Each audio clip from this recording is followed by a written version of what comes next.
Okay, so big news. The New York Giants have officially signed Kenny Golladay to a 4-year, $72 million deal. And this was a move that needed to happen. The Giants needed to come away from this offseason, whether with a Kenny Golladay or first-round pick at wide receiver. And they needed to come away with a wide receiver one or a player who had wide receiver one upside, and they got it. Kenny Golladay is their guy. Again, 4 years, $72 million deal. He's a 27-year-old wide receiver. For his career, averaging almost 17 yards per reception. And if you go back to 2019, I think his best season, 11 touchdown receptions, but also 18.3 yards per reception, over 100 targets. He was the only player to do that. He had the highest yards per reception among players with at least 100 targets. At the end of the day, look, whether it's a quarterback or wide receiver or running back, whoever it might be, the best players get more yards every time they either throw the football or they catch the football or they run with the football. That's how it goes. And he's a player who, when he has the football in his hands, he makes plays. So the Giants get their guy. They get their wide receiver one. And he fits their system well with Jason Garrett's Air Coryell style offense, stretching the field, throwing the football down the field. They really didn't get to do that too much last season because the offensive line wasn't very good. Darius Slayton really didn't take the next step into a wide receiver one kind of role, which you can't really expect too much out of him, but he didn't take that kind of step. I think he's a good wide receiver too. Golden Tate really didn't fit the Jason Garrett system. He was more of a yards after catch kind of guy. Sterling Shepard's a good slot receiver, a good receiver in general, but still, you can make an argument that maybe he's not the perfect fit for Jason Garrett's offense. Kenny Golladay is perfect wide receiver for Garrett's offense, and I think the perfect wide receiver for Daniel Jones, because Daniel Jones, to me, is a better... His game is more tailored towards throwing the football down the field than it is being, throwing short, concise passes and trying to get yards after the catch. I don't think that's his game. I don't think he has enough precision for that. I think he is very similar to what Eli was in the prime of his career, where he's going to throw some interceptions and he's going to make some stupid plays, but he's also going to make some big plays. And that worked out pretty well for Eli. He made a lot of big plays. In the prime of his career, the throw to Manningham, the throw to Tyree wouldn't happen with Eli at the end of his career, where he threw more short passes, the Ben McAdoo style of offense that he started to, the quarterback that he started to become. But when he made plays in the prime of his career, he was a risk taker, and he made plays, and he made some of the biggest plays in the history of football.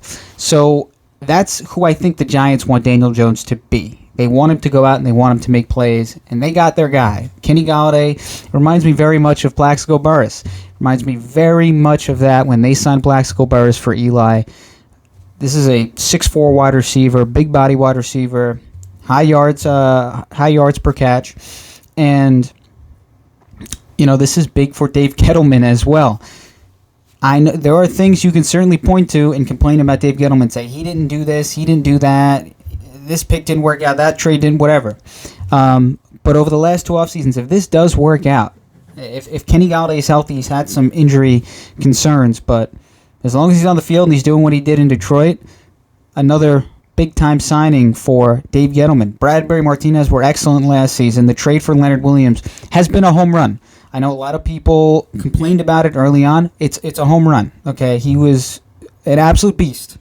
He was an absolute beast last season as an interior defensive lineman.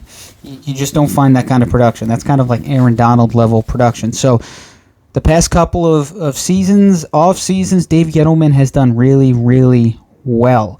And like I said, if Kenny Golladay is the kind of player, I mean, you look at his numbers, and the yards per reception is just that's the enticing part, is he makes plays downfield, and he's not so reliant on catching the football and running with it.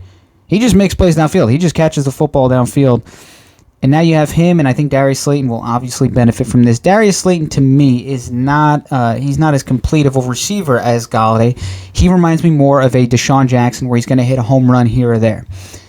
I think you're going to see more consistency from a player like Kenny Golladay. And with Sterling Shepard, the Giants have a very interesting offense. They needed to do this. They needed to go out and get a wide receiver one. That was the number one thing on. That should have been the number one thing on their list. Get a wide receiver one for Daniel Jones, the former 6th overall pick. Didn't have a great season last year. The offensive line wasn't too great, but another season of that young offensive line getting more reps. You would think starting to improve. They improved towards the end of last season. You get Kenny Golladay, Darius Slayton, a little bit less pressure on him. He struggled, some route running, some weird trajectory towards the ball on a couple throws from Jones here and there, where you're like, why did he take that route? If he did this, if he did that, he could have been caught.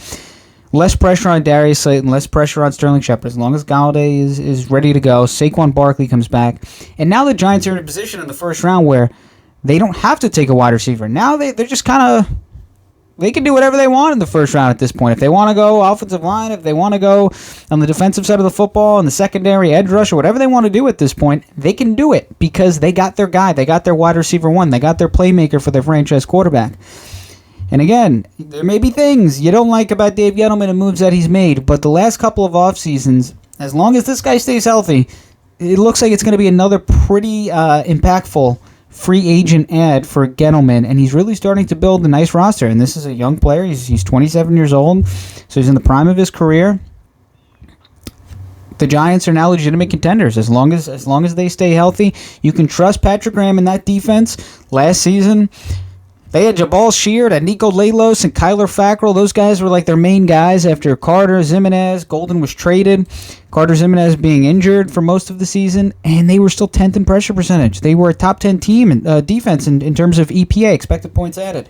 So you don't really have to worry too much about that. I think the Giants will be fine on defense. They needed to improve. They needed to add a playmaker on offense. They got their guy.